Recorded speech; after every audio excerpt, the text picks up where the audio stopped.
Okay, so today we're going to talk about moles. Moles is going to be the center of how to convert back and forth between different units of different substances. So that's molecules, atoms, elements, compounds, all these different things. Today what we're going to focus on is just going from different units of the same compound. Eventually we're going to work our way up to going to different units of different compounds. But today we are just going to do some basic conversions. So please take out this sheet and it's going to help us understand how to get from one unit to another. Something to remember are the different units for all these different centers. What I like to do is I like to think of these conversions as like a city or a town. We're going to call it Mole Town. So there's 4 different stops in Mole Town. So they're different places that you can go. And the only way that you can get there is from these 3 roads. So the first one is going to be our mole center. It is the thing that connects all of the different units together. So this is our mole, and it's in units of moles. We are going to abbreviate moles with MOL. Now, a mole is equal to a mass, a particle, and a volume just through different units. So let's go ahead and go to particle park first. There are a few different units that live in particle park. Those are atoms, those are molecules, those are compounds, formula units, and particles. All of these are examples of particles. An atom is going to be just a single element. A molecule is a covalent compound. A compound is going to be an ionic compound. A formula unit is also an ionic compound.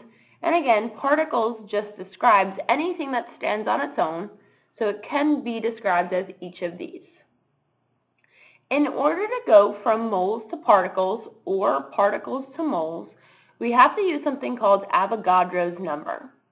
Avogadro's number tells us how many atoms, molecules, compounds, formula units, or any particle in general make up 1 mole.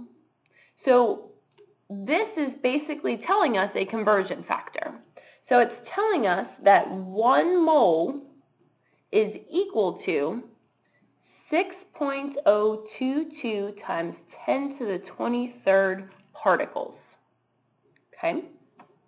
Now this number, you might think that you're going to have a hard time memorizing it. You're going to use it enough that you are going to remember it, but just in case you can't, if you go to your reference packet, it is the very first value on your reference packet, 6.022 times 10 to the 23rd particles per mole. Okay, so we're going to use our train track method to get back and forth between these 2 things. And we'll do example problems in just a minute. The next one that I want to look at is volume. So it behaves very similarly. Volume is going to be in units of liters. Okay? Now, for every 1 mole, there are 22.4 liters of a gas at STP. STP means standard, temperature, and pressure. So for right now, all of the volumes that we talk about are going to be at STP. So that doesn't really play a major role right now, but eventually it will. So what you need to know is that 1 mole is equal to 22.4 liters of a gas. So these 2 never change. It's this one that changes. So mass mole is talking about grams. Now here it says that our conversion factor is the molar mass from the periodic table. So 1 mole of any substance can be converted to grams through its molar mass. So 1 mole is equal to the molar mass of that substance. So this is the only one that really changes. And the way to figure out the molar mass of the substance is by going to the periodic table.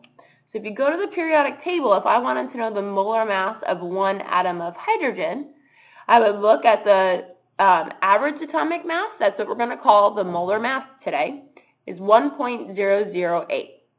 And however many atoms you have of that particular substance, you're going to add them all up. So if I had H2, I would take 1.008, multiply it by 2, and that would be the molar mass of H2. So we're going to do some practicing and use this as a reference guide. Every time you get to a circle, it is one step on your railroad tracks, on your unit conversions. So let's do a few examples together to make sure that you understand how this works. Okay, so the very first question says, how many grams of carbon dioxide are in 3.74 moles of CO2? So something that I like to do, very similar to how we did metric conversions, is figure out where I'm starting and where I'm going to. So I'm starting at 3.74 moles of carbon dioxide, and it's asking for grams of carbon dioxide. So what I should do is find moles and grams on my mole town. Here is moles, that's where I'm starting, and I'm going to grams. Because it's only one street that I need to go on, it's only going to be one step. So I'm going to set up a railroad track for just one step. Now, like we've always done, we always put what we're starting with in the top left. So 3.74 moles of CO2.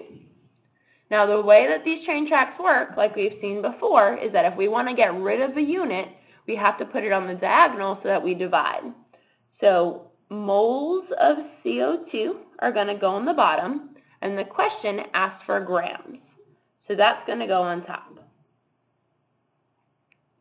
So now we want to look at our conversion factor. Here we wrote 1 mole is equal to the molar mass of that substance.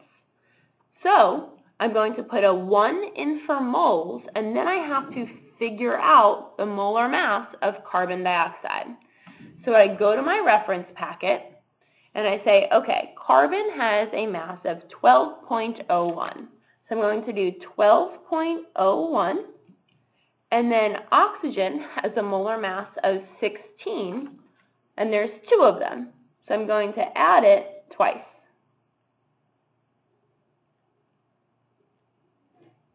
And that's going to come out to 44.01.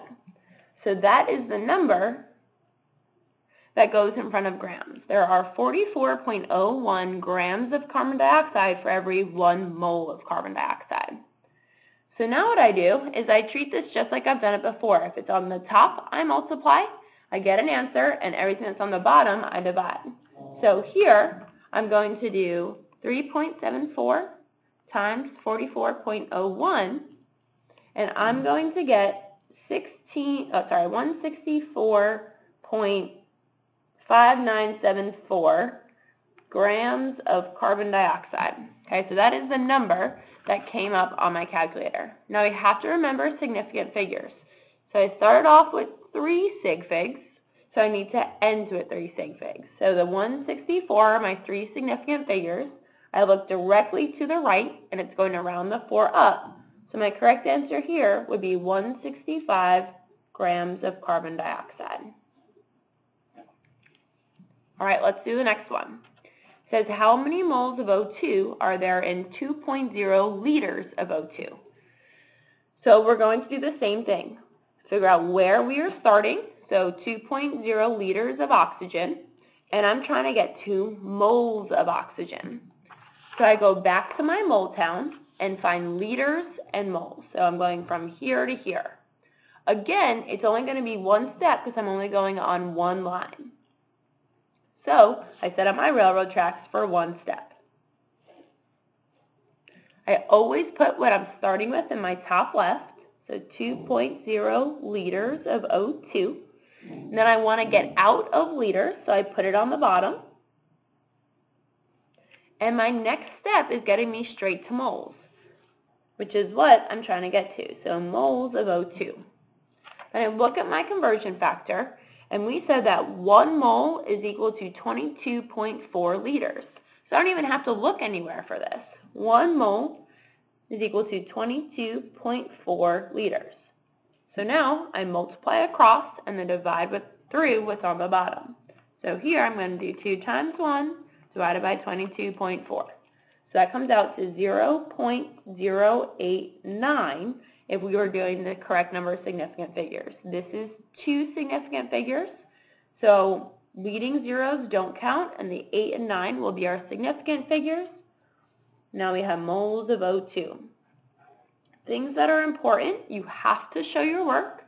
You have to have a number, a unit, and a substance. Okay, let's do the next one. How many atoms of S are in 0.413 moles of S? So this is what we're starting with, and this is what we're going to. So we find that on our mole town. So we're starting in moles, and it's asking for atoms. So we said that atoms was part of particle park. So again, this is just one step. So I'm going to set up a one-step conversion factor. And I always put what I'm starting with in the top left. And I don't want to stay in moles, so it goes on the bottom. And then my next step is going to bring me directly to atoms. So then I put atoms on top. Now I look at my conversion factor. It says that 1 mole is equal to 6.022 times 10 to the 23rd. So 1 mole is equal to 6.022 times 10 to the 23rd. Now remember, whenever you have something with scientific notation, when you plug it into your calculator, you should put it into parentheses. So I'm going to do 0.413 times 6.022 times 10 to the 23rd. And remember, I need 3 significant figures, so it's going to come out to 2.49 times 10 to the 23rd atoms of sulfur. All right, one more here. It says how many grams of water, so we're trying to figure out grams of water, are in 3.79 times 10 to the 23rd molecules of water. So we have to figure out where I'm starting and where I'm going. So molecules is in particle park, and grams is all the way up here in mass mole. So that means it's going to be 1 step, 2 steps. Okay, every line is another step. So I'm going to set up a railroad track that has 2 steps in it. So I always put what I'm starting with in my top left. 3.79 times 10 to the 23rd molecules of water. Now I don't want to stay in molecules, so that goes on the bottom. Molecules of water. Okay, now my first step is bringing me to moles. So that's what is going to go on top of molecules. So moles of water. Now I don't want to stay in moles of water because the question asked me for grams. So I get rid of moles of water again. Question asked me for grams, so my next step is now going from moles to grams. And that's the next place that I'm going. So I can put that on top now. All right, so now let's look at our conversion factors. We have said previously that 1 mole is equal to 6.022 times 10 to the 23rd particles. So 1 mole is equal to 6.022 times 10 to the 23rd. Okay, and so we have that conversion factor in. Then we look at my conversion factor from moles to grams, and it says 1 mole is equal to the molar mass. So 1 mole is equal to the molar mass of water. So I go to my periodic table, and I figure out that hydrogen has a molar mass of 1.008, and there are 2 of them, so I'm going to multiply that by 2. And I'm going to add that to the molar mass of oxygen, which is 16. So this is going to come out to 18.016. Now, I just solved. Remember, multiply everything that's on the top, get an answer, and then divide what's on the bottom. Every single time you have scientific notation, you have to put that number into parentheses.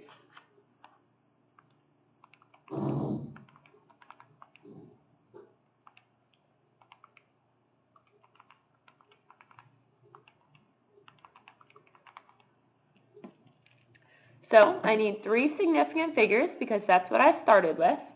So the correct answer here should be 11.3 grams of water.